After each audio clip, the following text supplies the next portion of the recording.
Good morning, everyone. This morning I'm going to be talking about some of the shipwrecks that changed the world history. But I was just standing here a few minutes ago and I was just thinking, how can we try and make this a little bit more fun and a bit more interactive? And I was thinking about, we all know the James Bond game, where you're watching a James Bond movie and every time he says Bond, James Bond, you have to scull a drink. We all know that? Well, obviously none of us want to be sculling drinks at 10 o'clock on a Monday morning. Put your hand down, Leanne.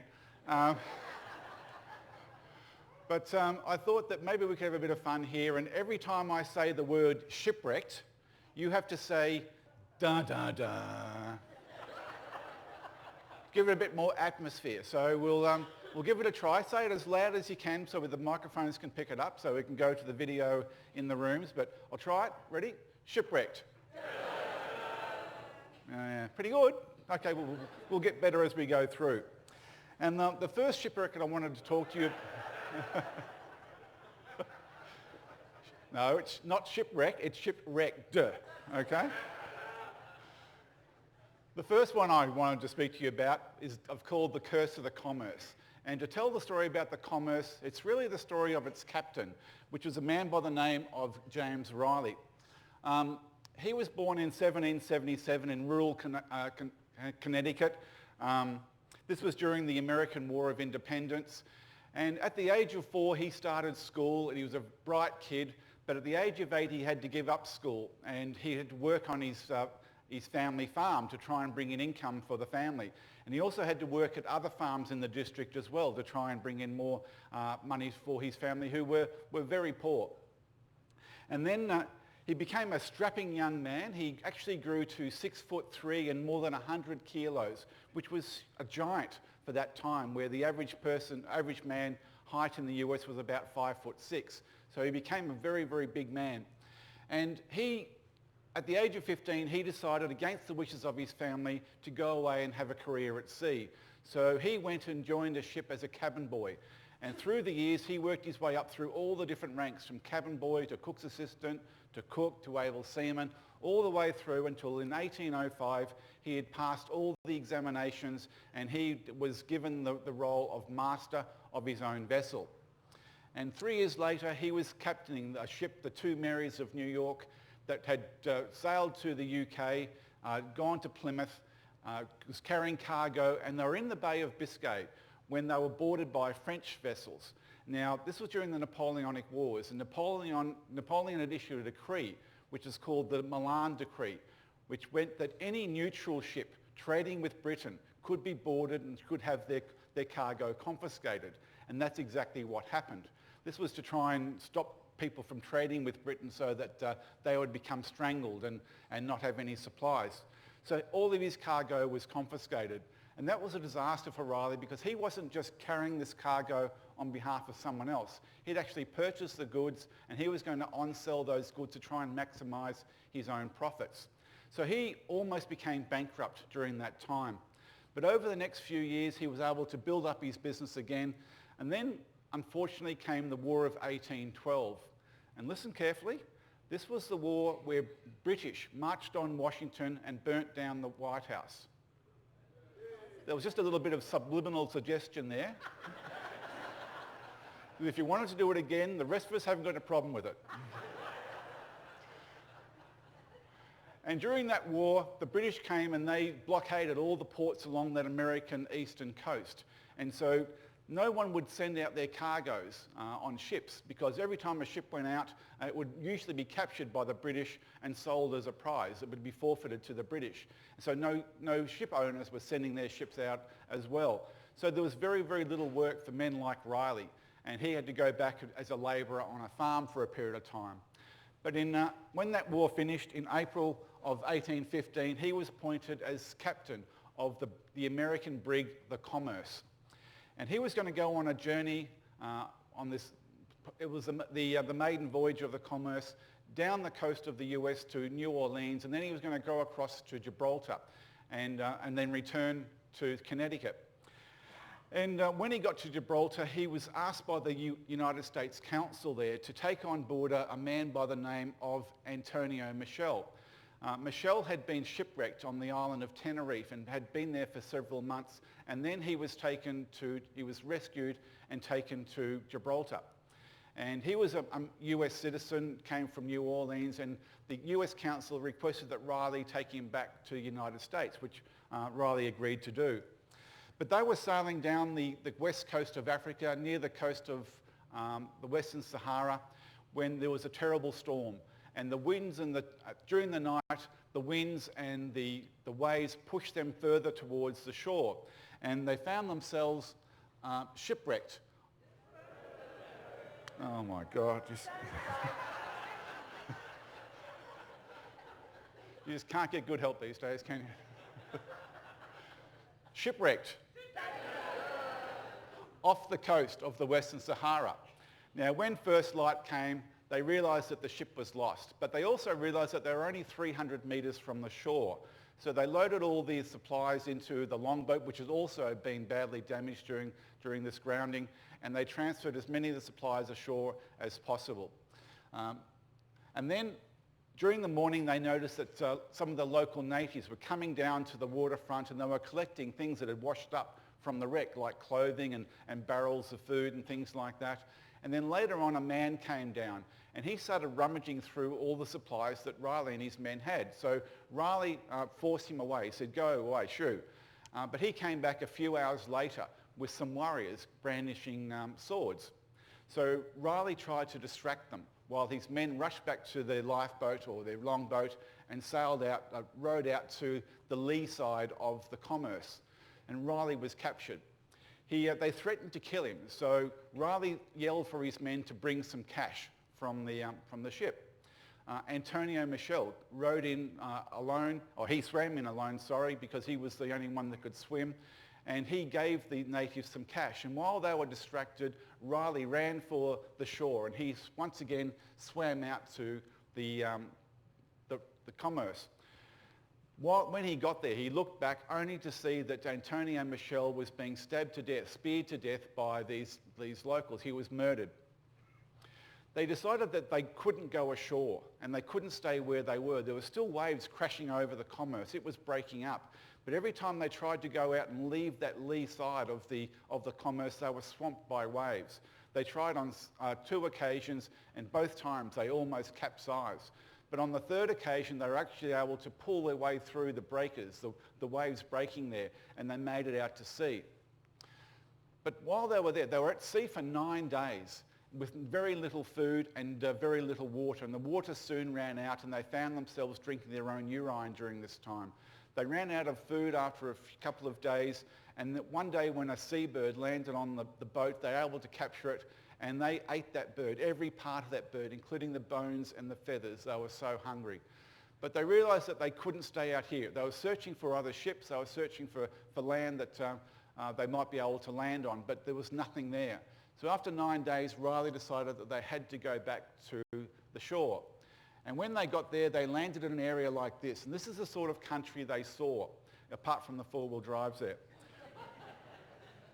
They had to climb up these massive cliffs, using their last of their reserves to climb up these cliffs, and that's what they saw.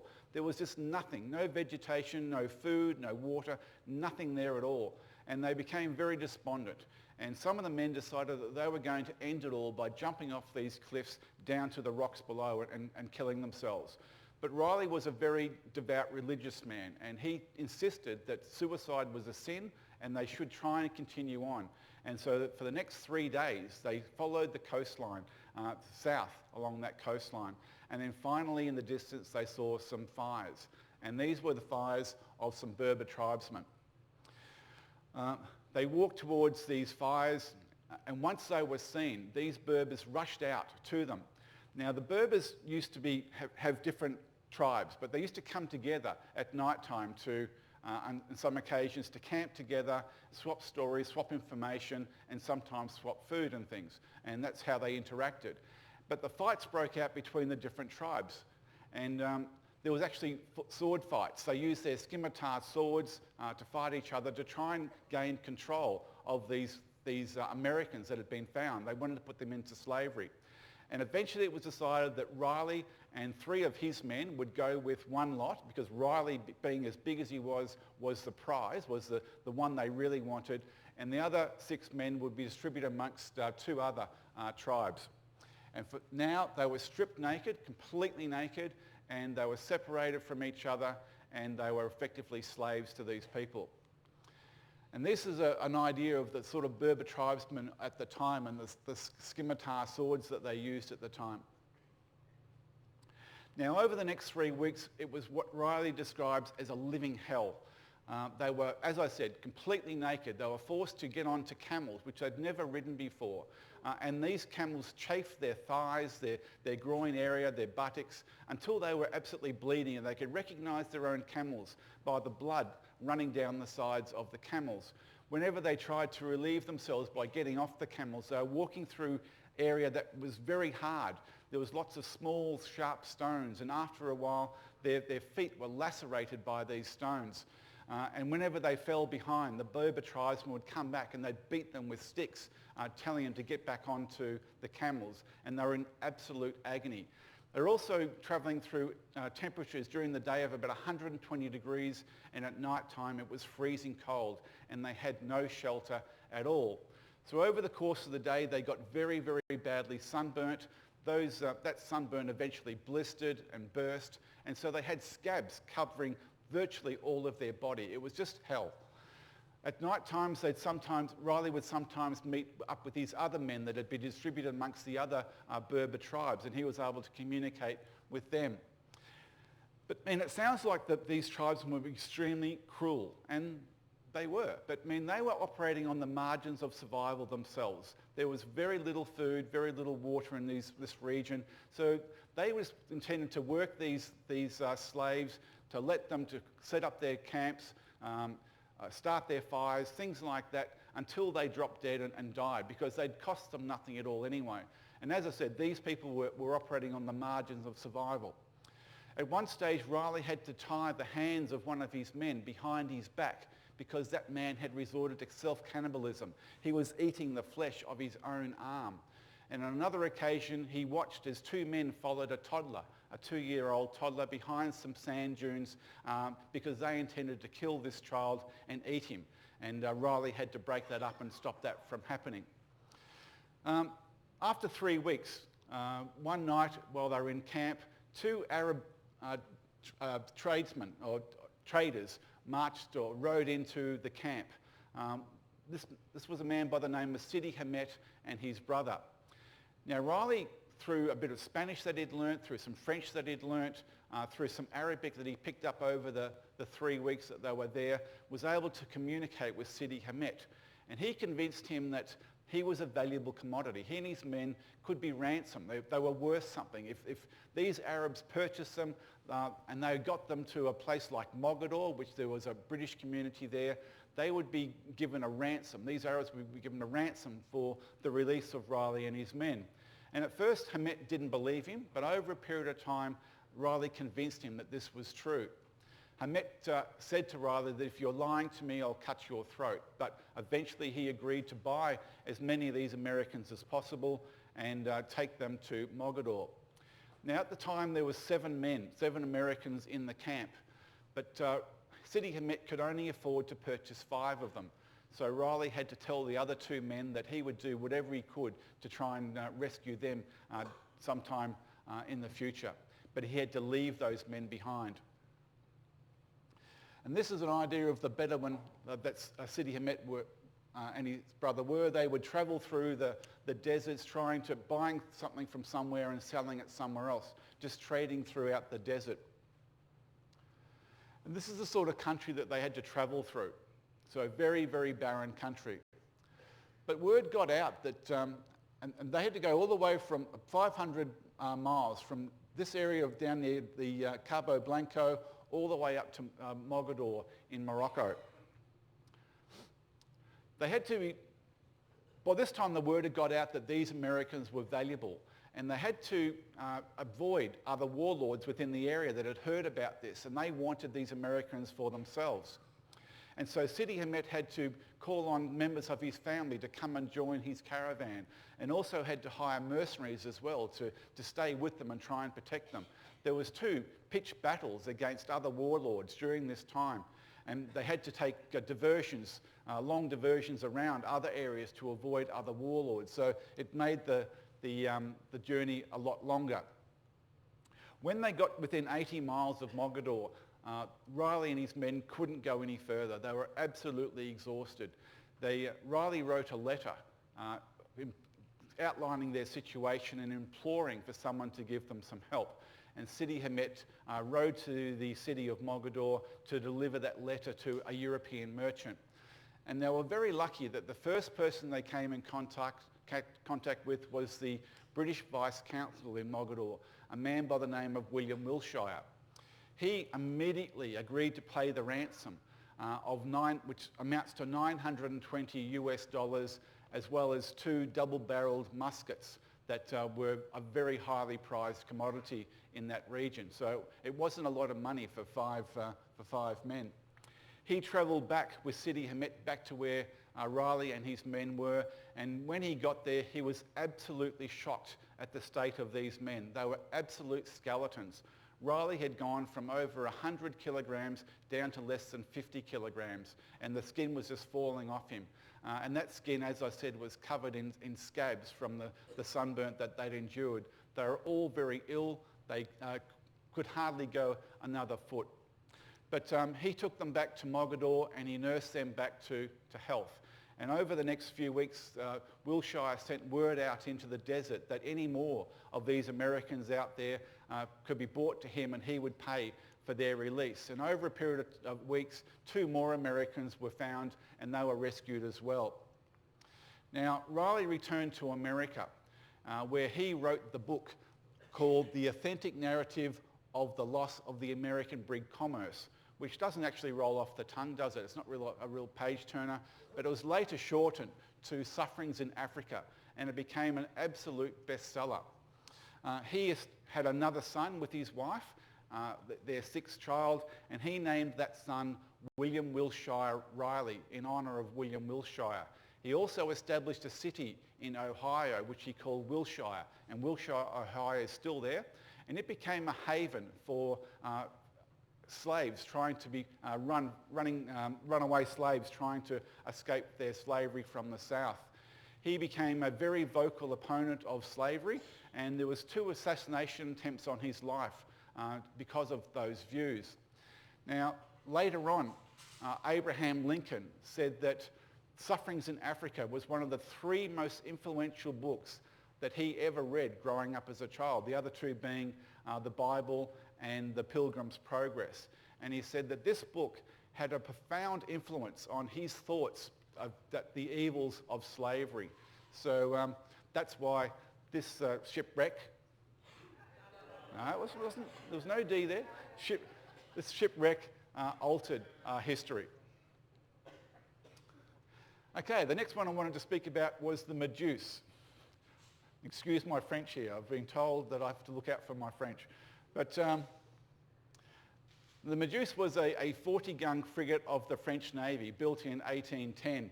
It saw service during the Napoleonic Wars and also had service in raids, coastal raids against British assets in the Caribbean. But during the war, the British had taken the French colony of Senegal, but they didn't really want it. So after the war ended, they gifted it back to the French as part of the negotiations. And the capital of Senegal was St. Louis. And the plan was that the meduse was going to take the new governor and some of the garrison, the soldiers for the garrison of St. Louis back to that port to establish the new colony there. It was going to be part of a 4-ship convoy that was all going to travel together. And the ship was under the command of a man by the name of Viscount de Chambray. Now, he had virtually no naval experience at all. He was said to be absolutely inept at navigation and incompetent as a naval officer. And he also was very arrogant and refused to take advice from anyone else, including his most senior officers aboard the ship. As soon as the ship had 400 people on board on this journey to St. Louis. But as soon as they set to sea, he decided that he was going to ignore his orders and he was going to put full sails up and get there as quickly as possible. The Meduse was a much faster ship than the 3 other ships in the convoy. So he was going to leave them behind and go off on his own. And they were travelling down from the north down to St. Louis here in this area here, down the coast of Mauritania. Now as they were coming down, de Chambray once again decided that he wanted to get there as quickly as possible, and he insisted on taking shortcuts, once again against the advice of these senior officers. But he did it anyway, and he came too close to the coast, and on the 2nd of July 1816, off the coast of Mauritania, he was shipwrecked. Oh, getting better, getting better. Now, the ship wasn't stuck fast. There was a chance that it could be salvaged, but de Chambray refused to jettison the cannon, the 3-ton cannon. There was 14 of them on board to lighten the vessel so it could be refloated again at high tide, because it was dishonourable to lose a cannon in war, and it was dishonourable to lose a cannon at all, but let alone 14. So he wanted to keep his honour intact, and in doing so, he sealed the fate of the Meduse. And over the next few days, the waves hit it. It came stuck solidly onto this reef. So on the 5th of July, it was decided that there was no choice. They had to abandon ship. So the senior officers advised, and there were 6 boats that could take people ashore, but these 6 boats would only take a maximum of 200 people. So the officers on board said, okay, we can do 2 trips. We can do a trip to the shoreline. It's only 30 miles to the coastline.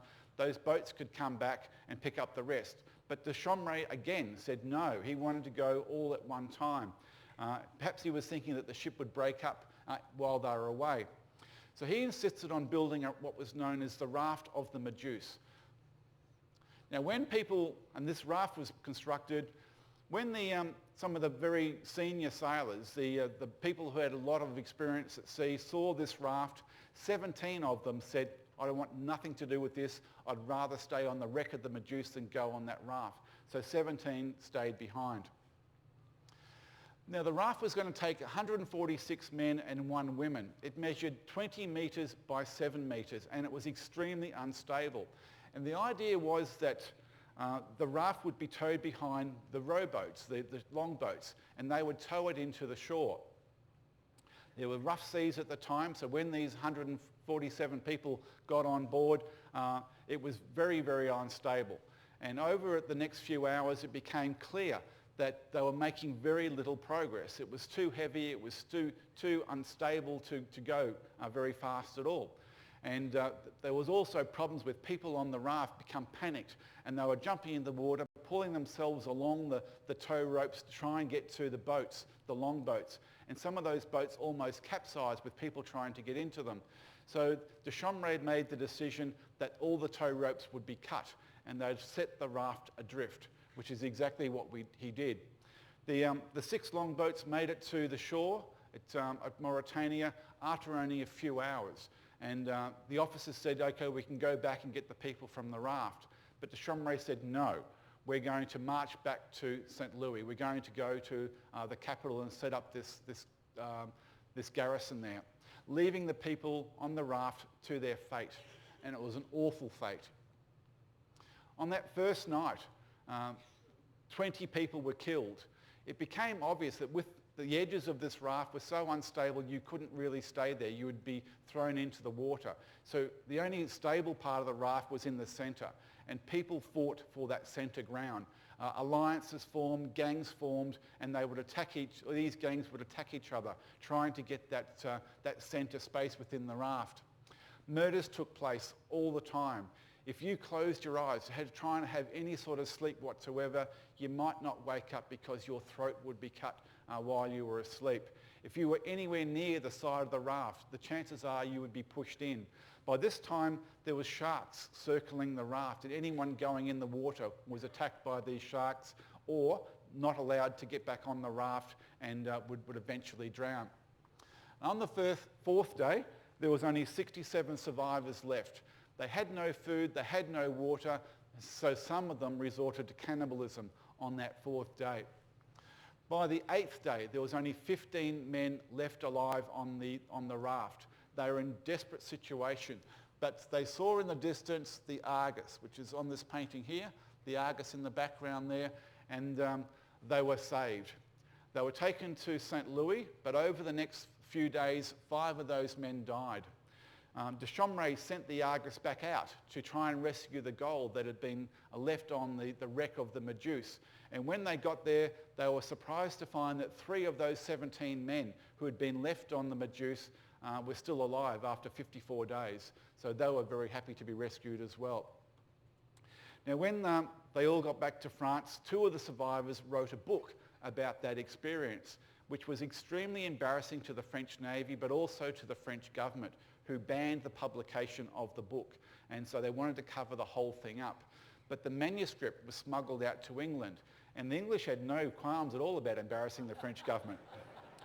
So they printed thousands of copies of this book, both in French and in English, and they smuggled the French versions of it back into France, and it became a sensation.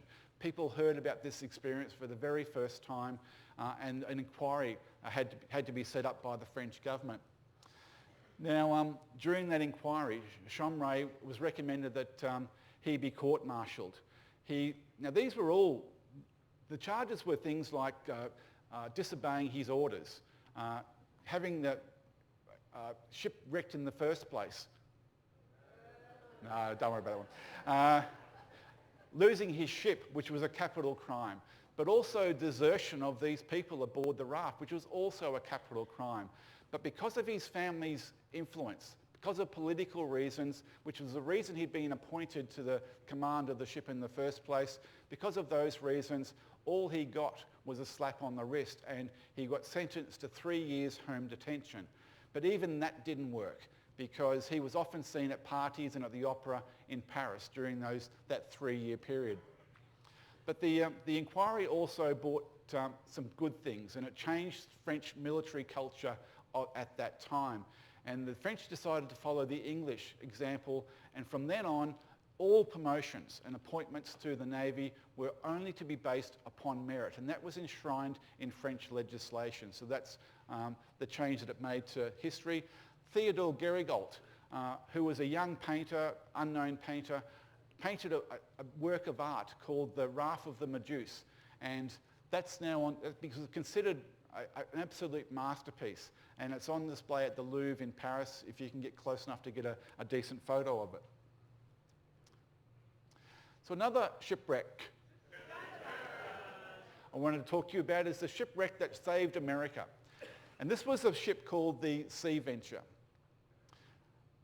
Now, the London Company established a settlement in Virginia, a colony there, at a place that they initially called James Fort. It was established on the 4th of May, 1607. It later became known as Jamestown.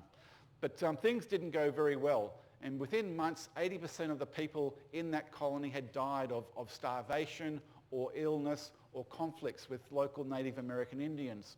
And so Christopher Newport, Captain Christopher Newport, I've mentioned a couple of times and I'll talk about at a later talk, he took command of 2 resupply missions to the colony, which built up the population of the colony to about 200 people.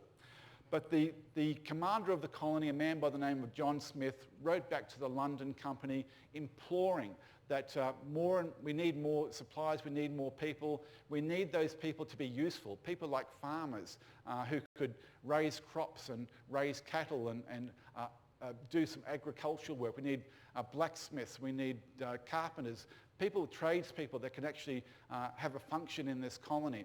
So the third resupply mission was going to be by far the biggest mission yet. And the ship that was going to lead that was a ship called the Sea Venture.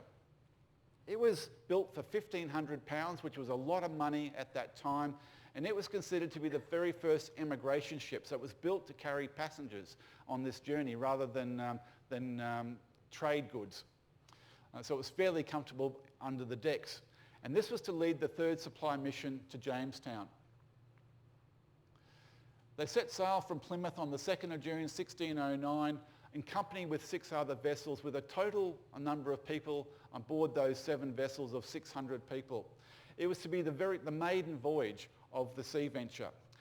The fleet overall was under the command of Admiral Somers, who was a well-known man. He was the second in charge of the London Company at the time, and the Sea Venture itself was under the command of Christopher Newport. But on the 24th of July, they struck a hurricane, and for 3 days this hurricane raged. The fleet was scattered. All ships lost sight of each other. Normally a ship like the Sea Venture would have been able to cope with that, but because it was a brand new ship, the timbers hadn't set, and the timbers moved a lot, and the corking, the corking between the boards of the ship, which is made out of wool or rope or cloth, which is dipped in tar or oil or wax and prized in between, the corking started coming out, and men had to man the pumps for 3 days. Now, on this ship, if you're speaking about the crew manning the pumps, they mean the little pumps of the hand sanitizer. But this was different. This was the pumps to try and clear the water out of the holds. And for 3 days, everyone was also involved in a bucket parade where people were passed buckets up from the hold of the ship to throw the water over the side to try and stop the ship from foundering. And for those 3 days, Admiral Somers himself manned the helm for that entire 3 days. But it soon became clear that there was 9 feet of water in the hold of the ship, which made it extremely unseaworthy and very, very hard to steer. So on the 3rd day, when Admiral Somers spotted some land, he drove the ship onto the reef on what we now know as Discovery Bay in Bermuda, and the ship was shipwrecked.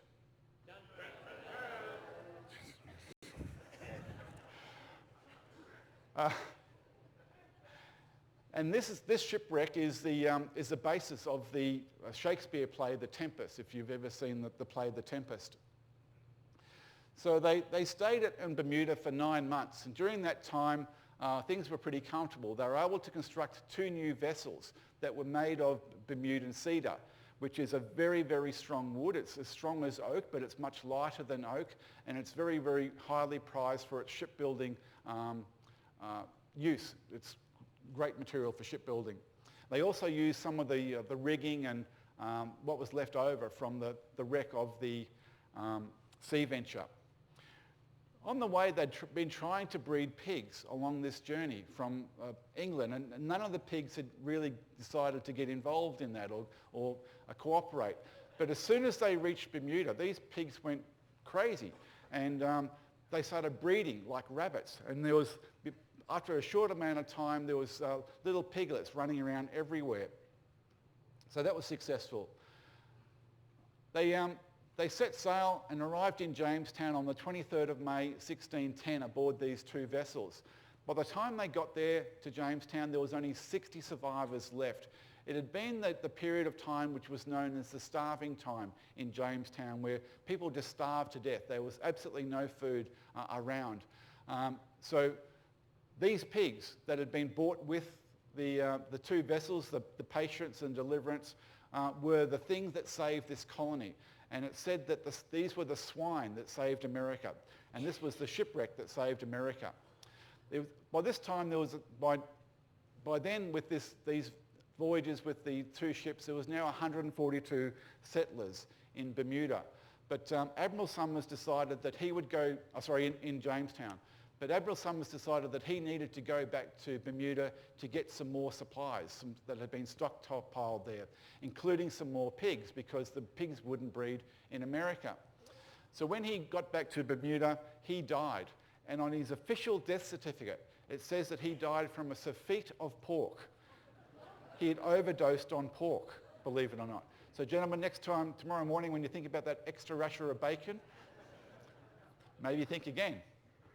Now, his grandson Matthew, who was heir to the family fortune, Instead of going back with these pigs and supplies back to the colony, he put his grandfather in a barrel and basically pickled him, and then took the ship back to England to claim his inheritance, leaving the people in Jamestown once again to their fate. Now, the people in Jamestown by this time didn't know what had happened to the Deliverance, whether it was coming back or not. They assumed it had been lost at sea. The position at Jamestown was untenable now, so they decided to board the other ship, the Patience, and try and make their way back to England. And as they were sailing out of the bay at Jamestown, they saw sails in the distance, and it was the fourth resupply mission under the command of Baron de la Warre, who later became Lord Delaware. And he became a very important figure in the United States. The state of Delaware is named in his honour. The Native American tribe is named in his honour. There's Delaware River and mountains, etc. So a very important man. But that was the shipwreck that saved America. The people, some of the survivors of that shipwreck decided that they liked it here in Bermuda. It's, we've got all these drinks with umbrellas, and we've got girls in bikinis here. Why would we want to go to this swamp-infested place on the other side of the Atlantic? Why do we want to do that? So they set up a colony in Bermuda, which became the British colony of Bermuda. And on the crest, the official crest of Bermuda, there's the shipwreck, the Sea Venture appears on that crest. And for those trivia buffs, Bermuda has the only flag in the world that has a ship on that flag. So that's the story of the shipwreck that saved America. And there's also stamps and coins that honour the Sea Venture as well. Now, the story of the real Robinson Crusoe, a man by the name of Alexander Selkirk. Selkirk was born in Scotland in 1676. His father was a shoemaker and a tanner, which would come in very handy for young Alexander later on. In 1693, he was summoned to go to court on a charge of indecent conduct in church. And who hasn't done that? But the judge was told that he couldn't appear because he'd run off to sea. In 1703, he joined the great English privateer, or state-sponsored pirate, and an explorer by the name of William Dampier, and went in search of prizes in the South Pacific. They attacked Spanish shipping in the South Pacific very successfully. And just on Dampier for a second, he is an incredible man. And once again, this is another half an hour talk in itself. He joined the Royal Navy but didn't like the discipline of the Royal Navy, so he became a privateer where he could go and do whatever, didn't have to follow orders. He could make his own rules. He is considered to be the greatest English explorer between the time of Sir Walter Raleigh and James Cook, and he's the first man ever to do 3 circumnavigations of the world. Between the 5th of January and the 12th of March 1688, while he was in command of the ship, the Signet, he landed on the west coast of Australia, the very first Englishman to land in Australia. So a lot of people think Captain Cook was the first Englishman, but it was actually William Dampier to come to Australia. He was a man that took a lot of notes. He wrote everything down, and his logs were just incredible. And if you read through any of them, you just see the detail that this man gave. And when he got back to England, he showed these logs to the Admiralty, and they gave him command of HMS Roebuck with orders to return to this continent to the south and to explore the east coast, the coast that Cook had 80-something years later discovered. But the Roebuck was in pretty poor condition by the time it got to the west coast of Australia, or New Holland as it was known at the time. And he couldn't fight those monsoon winds to go over to the east coast. So he arrived at what was known as Shark Bay in Western Australia, and he arrived there on the 6th of August 1699, and once again went ashore and took a lot of samples of the native fauna and flora, information about the local Aboriginal people. He gave all these details in his logs and his journals. And then he is said to have influenced people like Cook, who read these journals. Some of his information about battles with the Spanish, Nelson is said to have been influenced by them and used some of that information in his battles later on against the French. People like Charles Darwin were inspired by the work that Dampier had done, and because he'd read the journals as well. And even the great scientists like Sir Joseph Banks and Humboldt, the great German scientist, were inspired by William Dampier. So a very, very important man in history. 80 words within the Oxford English Dictionary are credited to William Dampier, including barbecue, avocado, chopsticks and subspecies. So next time you're using your chopsticks to get an avocado for the barbecue, think of William Dampier and the work that he did. But he was very, very good friends with Selkirk. They sailed together on various journeys as they were privateering through the South Pacific. In fact, Dampier was in command of 2 vessels, including one called the Cinque Ports, commanded by a man by the name of Stradling. The 2 ships got separated at one point, and Stradling decided to pull into an island in the Juan Fernando group of islands to reprovision, get some fresh water. Now, the Cinque Ports was in terrible condition at this stage. It needed a lot of repairs done to it, and Selkirk made the comment to Stradling that I'd rather stay on this island than go out on that vessel again. It's not safe to do so. And so Stradling gave him his wish. He said, okay, well, you're going to stay here. And he marooned Selkirk on the island, which is about 420 miles off the coast of Chile, with only a musket, a hatchet, knife, cooking pot, a Bible, and some bedding and some clothing. Now, as soon as he knew that he was going to be marooned there, Selkirk changed his mind and he begged to be able to be let back aboard the Cinque Ports. But Stradling said, no, you've made your bed, you lie in it. And the idea was, from what we know now, is that Stradling was going to sail around for a couple of weeks and then come back to the island to pick up Selkirk, just as an example, to teach him a lesson for voicing his opinion. But Selkirk, unfortunately, had been right. And the Cinque Port foundered off the coast of Chile, and it was shipwrecked. Better? Now, the Stradling and his men were able to make it ashore, but they were captured by the Spanish, and they were held by the Spanish in awful conditions for more than 3 years. Now, in the meantime, Selkirk made a home for himself on the island. This island is teeming, the island is teeming with crayfish or lobster, and so he feasted on this lobster.